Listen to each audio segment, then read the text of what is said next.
जन्म कुंडली अध्ययन के क्रम में अब मैं ये जो दूसरी कुंडली लाया हूं, ये एक 57 वर्षीय व्यक्ति की जन्म कुंडली है। जन्म कुंडली मैं इनकी आपको दिखाऊं उससे पूर्व मैं बता दूं कि ये व्यक्ति वर्तमान समय में गवर्नमेंट जॉब में है। ये 3 भाई हैं। ये 58 वर्ष इनकी उम्र हो चुकी है। इनके जो सबसे छोटे भाई हैं उनकी उम्र लगभग 39-40 वर्ष के आसपास हो चुकी है। मूल उद्देश्य कुंडली दिखाने का यही था। इनकी पत्नी लगभग अभी से 5 वर्ष पूर्व उनका देहांत हो गया। फिर इसके बाद जो इनके छोटे भाई हैं यानी इनके बाद वाले, उनकी पत्नी का भी 3 वर्ष पूर्व देहांत हुआ और छोटे भाई जो 39 या 40 वर्ष के लगभग हैं, उनकी अब तक शादी ही नहीं हो पाई है। इन लोगों के मन में यह स्थिति आई कि कहीं कुछ किसी ने कर दिया हो या किसी के द्वारा कोई प्रयोग हमारे घर के ऊपर करवा दिया गया हो, जिसके चलते इस तरह की दुर्घटनाएं बार बार घट रही हैं। छोटे भाई का अब तक तो विवाह ही नहीं हुआ। मंझला जो भाई है उसकी अभी उम्र है तो वो पुनः शायद दूसरे विवाह के प्रयास में लगे हुए हैं। मैंने जब इनकी कुंडली का अध्ययन किया तो चूंकि मैं दर्शकों ज्योतिषी हूं और किसी ने किया या नहीं किया, ये मैं ज्योतिष के माध्यम से ही इन चीजों को देखता हूं और इन परिस्थितियों को समझता हूं। कई बार ऐसे लोगों को देखने को मिलता है कि जिनकी कुंडलियां श्रापित होती हैं या जिनके घर में ऐसे ग्रह स्थितियां बार बार बनने लगती हैं।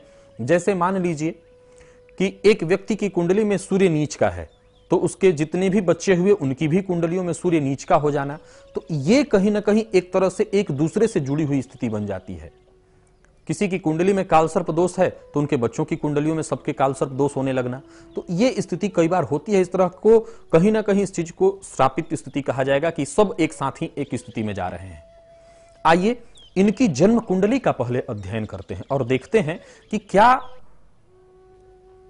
इनकी कुंडली में जो ये दुर्घटना घटी इसका भी कोई कारण था, क्यों हुआ इनके साथ ऐसा। बिना कारण तो संभव नहीं है। ये मान लेना कि किसी ने कुछ किया होगा, ठीक है, लेकिन उस किए हुए के लिए भी ग्रह अपनी स्थिति बनाता है। अगर आपके ऊपर कोई प्रयोग कर देता है तो इसका भी कारण ग्रह दशाओं में ही दिखाई देगा। ग्रह जब तक उस तरह के नहीं होंगे तब तक आपके ऊपर किसी का तंत्र प्रयोग भी कार्य नहीं करता।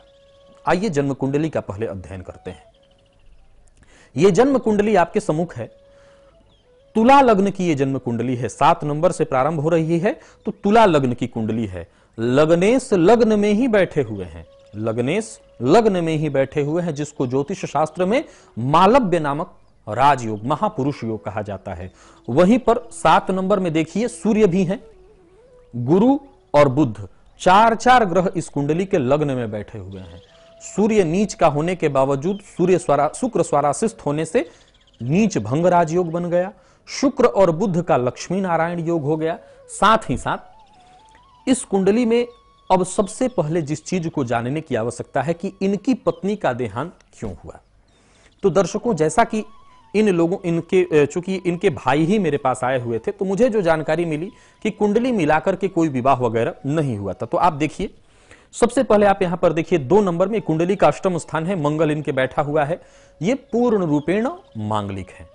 तो जाहिर सी बात है कि बिन मिलाए विवाह करना सबसे घातक सिद्ध होता है, वैवाहिक जीवन को खराब कर देता है। नंबर 1। नंबर 2, केतु देखिए 12 नंबर में केतु और 2 नंबर में मंगल। बीच में जो इनकी कुंडली में सप्तम स्थान यानी 1 नंबर आप देख रहे हैं वो कट रहा है, यानी पाप कर्तरी दोष। पाप कर्तरी दोष से दांपत्य जीवन इनका बाधित हो रहा है। तो इसका कारण कोई और रहा हो सकता है। मैं ऐसा नहीं कहूंगा क्योंकि तंत्र मंत्र भी है। ऐसा कोई नहीं कह सकता हूं कि मैं ज्योतिषी हूं या विज्ञान इतना आगे बढ़ गया है तो तंत्र मंत्र को हम मानेंगे नहीं। प्रायः ऐसे लोग हैं जिन्होंने देखा है, जाना है और जिनके ऊपर हुआ है वो इन चीजों को महसूस करते हैं। ये कोई दकियानूसी बातें या बहुत पिछड़ेपन वाली जैसी बातें नहीं कि हम पिछड़ा हैं, हमारी समझ में नहीं आ रहा है, बहुत जो अध्ययन कर लिए समझ लिए लोग, उनके लिए तंत्र मंत्र आज भी हैं। बहुत बड़ी मात्रा में इसका प्रयोग लोग कर देते हैं। कई बार आज समाज की जो ये परिस्थिति है, हम दुखी क्यों हैं, इससे ज्यादा हमें इस बात का दुख है कि हमारा जो पड़ोसी है या हमारे जो रिलेशन वाले हैं वो सुखी क्यों हैं। प्रायः बहुत तरह के लोग हैं इस समाज में जो इस तरह की सोच रखते हैं और वो नुकसान भी पहुंचा देते हैं, क्योंकि उसके लिए उनको कोई बहुत बड़ा प्रयोग करने की आवश्यकता नहीं पड़ती। छोटे मोटे उपाय वो किसी से पूछ करके, क्योंकि जब तंत्र मंत्र की चीजें हैं तो बताने वाले भी 50 बैठे हैं, उनको इससे कोई मतलब नहीं कि ये किसके ऊपर क्या प्रयोग कर देगा, बता देते हैं। अब इनकी कुंडली में मैं चूंकि ग्रह के आधार पर ही देख रहा हूं, गवर्नमेंट जॉब में, और वो भी एक अच्छे पोस्ट पर, वो इसलिए क्योंकि ग्रह बल इनकी कुंडली में लग्न में ही इतना शानदार ग्रह बल बना हुआ है। सूर्य नीच का होने के बावजूद नीच भंग राजयोग लगा रहे हैं, तो इसके कारण गवर्नमेंट जॉब और अच्छा उच्च कोटि का गवर्नमेंट जॉब प्राप्त इनको हुआ।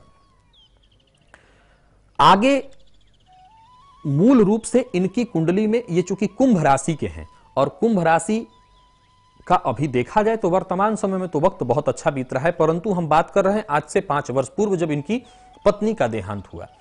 तो पत्नी के देहांत की अगर बात करी जाए तो हो सकता है पहले तो उनकी कुंडली में आयु कम होगी या कोई बात होगी, ऊपर से ये मांगलिक थे। हाँ, मैं हमेशा एक बात कहता हूं कि किसी भी समस्या की जिम्मेवारी किसी व्यक्ति के ऊपर नहीं दी जा सकती। ये कह देना कि आपकी कुंडली में ये दोष था, इसके चलते सामने वाले की जान चली गई, मैं ये बात देखा जाए तो एक तरफ से मानूंगा, लेकिन 100% इस पर मैं विश्वास करूं ये कभी संभव नहीं है। ये ठीक है कि एक दूसरे से जुड़ करके समस्याएं जीवन में आना, मान लीजिए कि 2 लोग एक साथ रह रहे हैं, एक समस्यान्वित होगा तो दूसरा आपरूपी समस्यान्वित हो जाएगा क्योंकि साथ में है, लेकिन ये कह देना कि एक के चलते दूसरे की जान चली गई, ये कभी संभव नहीं है।